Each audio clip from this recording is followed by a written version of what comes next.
UFC 306 betting show. We have 10 fights this weekend. We're at the Sphere in Las Vegas. We have 2 title fights on the line this Saturday night. I'm Jon Kelly. Let's hear the picks. And we're going to kick things off in the bantamweight division as Raul Rosas Jr. kicks us off here as a minus 950 favorite. The comeback on Qileng is plus 650. And let's get one thing straight right off the rip here. The UFC knows exactly what they're doing. This is the Mexican Independence card. We're at the Sphere in Las Vegas. This whole card is built around Mexican heritage. So of course you bring the young superstar Raul Rosas Jr., the 19-year-old stud, to kick things off here with the first fight of the night. He is absolutely getting a setup smash spot here against Qileng, who honestly is not a bad fighter, but I think stylistically this is a very difficult matchup for him. He's very hittable on the feet, but I don't think it's going to play out on the feet very long because Raul Rosas Jr., we know what he brings to the table. It's that high-level grappling background. He holds a black belt in Brazilian Jiu-Jitsu, but his wrestling's very solid as well. He's going to get the takedowns at will. Qileng only defends takedowns at 58% in the UFC. I don't fully trust his defensive grappling either. I think the takedowns are going to be there for Raul Rosas Jr., and I think he starts the card off with a bang, gets the crowd going nuts right off the rip. We'll say it's Raul Rosas Jr. by submission. That's the official pick. Next fight up, we have Joshua Van making a quick turnaround off a KO loss just 2 months ago. Currently, he's priced as a favorite at minus 230. The comeback on Edgar Chairez is plus 190. And we'll start on the Van side. I mentioned the quick turnaround off that knockout loss to Charles Johnson his last time out. He's a guy that likes to stay very active, get back into the octagon here, even though it is a little bit concerning considering how big of a knockout loss that was. But he's going up against somebody in Edgar Chairez who he should have a couple of advantages against. For starters, Joshua Van is historically very high volume striker. He likes to put a pace on his opponents. He typically starts slow and builds into fights, and it's usually rounds 2 and round 3 where he really ramps up the volume. In fact, prior to that Charles Johnson fight, he had never won the first round in any of his UFC fights. That Johnson fight, he won it on 2 of the 3 judges' scorecards. That was actually the first time, and he ended up losing that fight. So it's kind of funny how that works. But in terms of the matchup here with Chairez, Chairez should have the Mexican crowd rooting for him. Historically, he's a pretty dangerous finisher, but he's not high volume at all, and I think that's where he's going to struggle is if this fight plays out at range on the feet. He's going to be getting touched up, he's going to be getting outlanded on the feet, and that's a concern. But I think he could potentially try to grapple here. If he does, I think he'll have an advantage there, but I'm just not sure if he's going to be good enough to really make it count to the point where he's can win a decision or potentially find a finish. So I'm just a little bit skeptical of Chairez in this spot. And on the flip side, I'm not super confident in Van, being that he's coming off that quick turnaround knockout loss and facing someone that is pretty dangerous in Chairez. So it's one where I slightly lean Van. I think you can make a case that the line is a little bit wide here, but I'm probably not going to get involved either way. Van by decision is going to be the official pick. Next fight up, we have Yasmin Woragi, a minus 520 favorite. The comeback on Qileng Souza is plus 390. And Woragi, honestly, I've always been kind of higher on than the market. I think she's a very talented striker. She certainly has power for the division as well. The one blemish that we've seen is when she got knocked out in the first round by Denise Gomes. Certainly she can be hit, but I just don't think Qileng Souza has that type of power. Qileng Souza, even in like softball matchups like her last time out against Mar McMahon, she only beat her to a decision. Like, it wasn't super impressive. Sure, she won, but she was a massive favorite in that spot. And the downside of Qileng Souza is despite her having a pretty well-rounded game, I think on the feet, she's going to be butchered by Woragi here. Woragi throws in volume, Woragi lands in power, and the times when we've seen Qileng Souza kind of just get gas pedaled, she's just folded up her tent, really. She's been finished in all 4 of her professional losses, 2 by knockout, 2 by submission. I could see this one definitely being a case where Waragi's clearly winning, but eventually just overwhelms Souza and ends up getting a stoppage and the crowd goes nuts. So I'm going to say it's Woragi by decision because I do think that that's still the most likely outcome, but I would not rule out a knockout or even a submission in this fight whatsoever, and I think it comes from the Woragi side. So Woragi gets her hand raised. Woragi by decision is going to be the official pick. Which brings us to one of the more exciting matchups on the card, as Manuel Torres is a minus 130 favorite now. The comeback on Ignacio Bahamondes is plus 110, and we'll start on the Torres side. He's 3-0 in the UFC with 3 straight first round finishes. He's coming off a first round submission win over Chris Duncan, and he's just a firecracker right from the opening bell. 14 of his 15 career wins have all come inside the distance and inside of the first round. He's actually only fought outside of the first round once in his entire career, and that was when he won a split decision on the regional scene. Now, what I like about Torres is he's super aggressive, certainly has power. He's going to wing these big hooks that will take your head off if he connects. He's got sharp leg kicks as well, and he's actually shown the ability to mix in some wrestling and grappling as well. So those things I really like about him, and I would think that he has a little bit more of the early finishing upside in this spot. But the downside with that style is he gets reckless at time, swinging to the death with Frank Camacho in his UFC debut. I didn't think was a very great look. He's been hurt before in some of these crazy exchanges that he's had throughout his career. And also I have serious concerns with the cardio if the fight does get extended outside of that first round, because time and time again we see these fighters that have such an aggressive pace in round one that have never fought outside of a first couple minutes. Usually, more times than not, the cardio is not very good. I suspect that it would be an advantage for Bahamondes here, who is going to be a little bit longer on the feet, and I think it's going to be a little bit cleaner as well. Certainly defensively, Bahamondes still needs work. He gets reckless at times as well, and we've seen him chin-checked before, but at slight plus money here, when I think he should be a slight favorite, I might end up getting involved on the Bahamondes side. I am hesitating a little bit because you guys know we dropped this new trends tool on fightnumbers.com. You can't find this anywhere else in the market. It's a UFC betting trends tool where you can basically set any filter that you can think of. Contender series fighters priced as a favorite making their debut. What does that trend look like? How it'll give you the win-loss historical percentage, the win-loss straight up, but also the betting ROI if you were to blindly bet one unit on any fighter that fits that criteria. There's a ton of other filters as well, and one that actually meets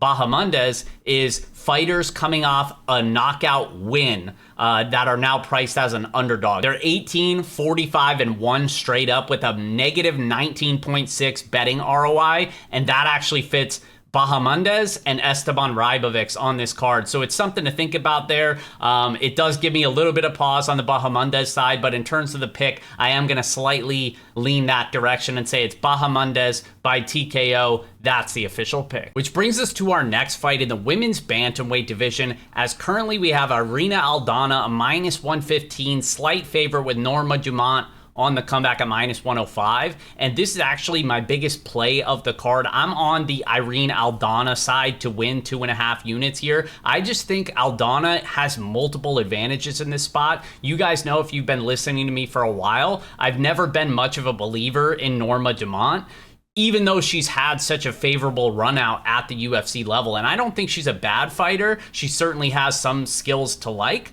but I just think in terms of this matchup, I really think this is a good spot to fade her, because Norma Dumont on the feet is very low volume. She's typically not putting a ton of activity out there. She has a big overhand right, but that's basically it in terms of her striking. And she usually needs to have grappling success to win a lot of these decisions. And she's been able to do that against fighters that can't defend takedowns or can't work back up to their feet. I don't think that's going to be the case here for Irina Aldana. Aldana's really only been out-grappled badly by some of the best fighters in the division, the Holly Holmes, the Amanda Nunes, and those fighters were shooting double-digit takedowns. If Norma Dumont does that, she is gassing out here at a very high clip, because I don't trust the cardio. I don't even trust the durability. She's been dropped. She's been knocked out in her UFC debut. I just don't think this is a good matchup for her whatsoever against Aldana, who has good takedown defense at 76%. I talked about that earlier. She's also a much better striker. She throws in high volume, and she has power as well. well. And I wouldn't even rule out her threatening with the grappling in some of these exchanges. I just think this is a really good spot for her. On top of that, she's going to have the Mexican crowd behind her as well at the Sphere. So I just really think this is a great spot for Irene Aldana. I backed her at -110, and I think there's still some meat on the bone left here. So we're going to say it's Aldana by decision.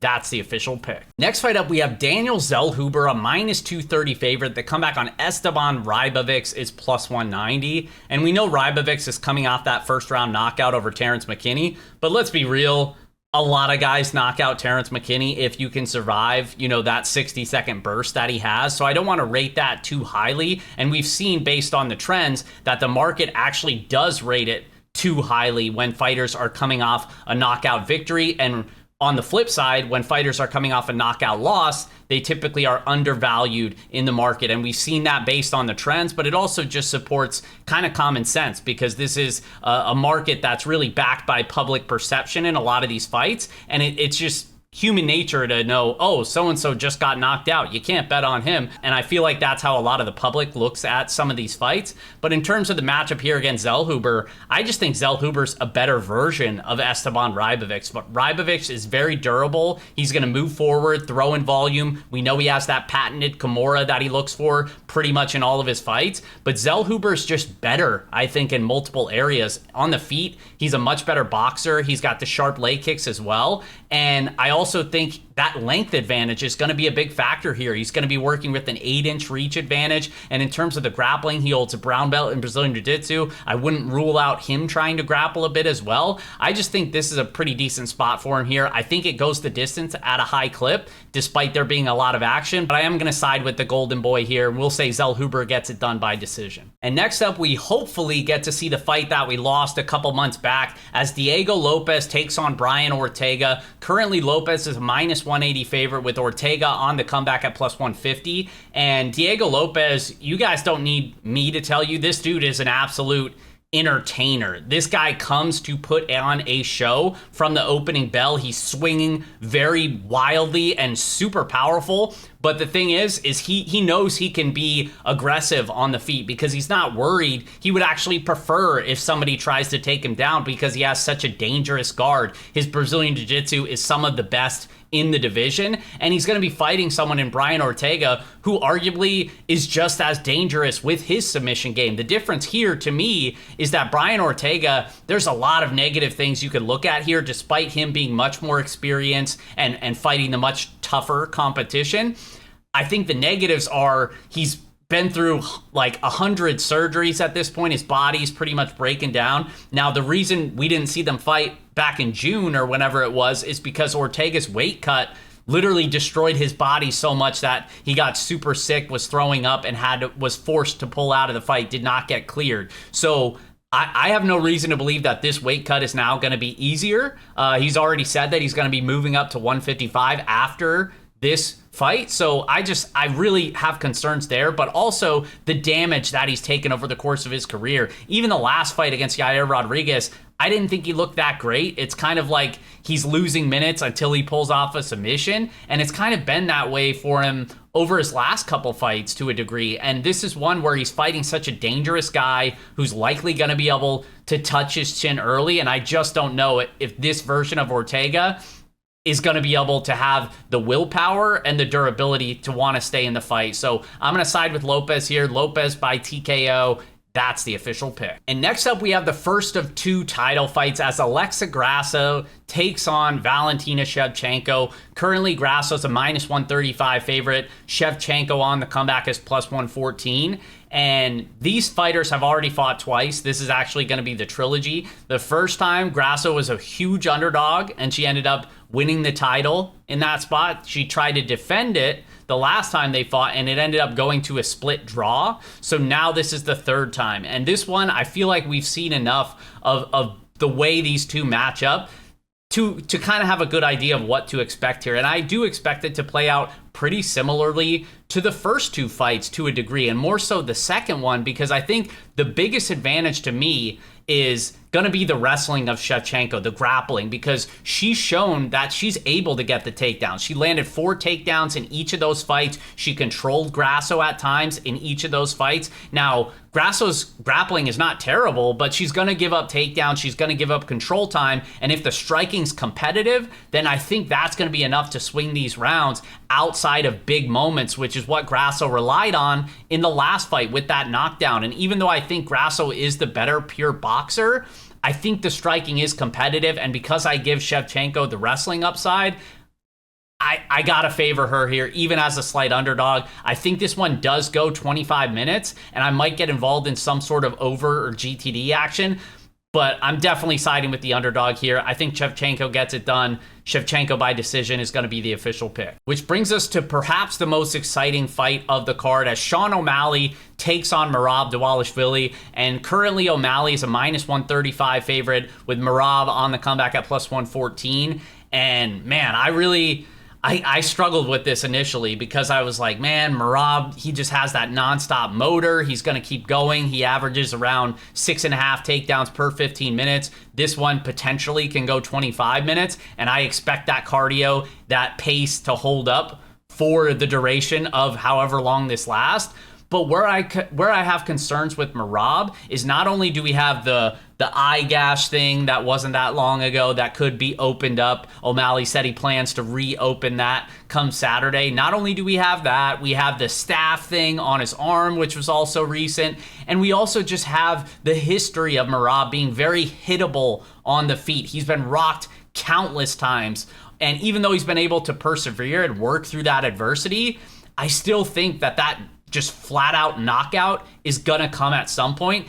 And why couldn't it come against Sean O'Malley? This dude is an absolute sniper in terms of the striking. He's got way better footwork. He's going to be way faster, and he's got great counter striking as well. So even though he's likely going to give up some takedowns here, remember, scoring criteria is based on damage. You have the more popular fighter in O'Malley who's going to be doing the majority of the damage. I don't expect Merab to be able to control him much or do much with those takedowns. And if that's the case, and I think O'Malley can hurt him on the feet, and if that's the case, I got to side with the Sugar Show here. We'll say it's Sean O'Malley defends the belt. He gets it done by TKO. That's the official pick. And as always, guys, fightnumbers.com will have all of my projections, the rest of my content as well. And again, the brand new trends tool. You can't find this anywhere else on the market. It's very, very cool. I wouldn't say that if it wasn't true. We have the live odds screen as well, a bunch of other stuff, picks behind the paywall. Be sure to check it out and use promo code 306 now through Sunday. Gets you 30.6% off your first payment. As always, appreciate you watching. Best of luck, and we'll see you guys next time.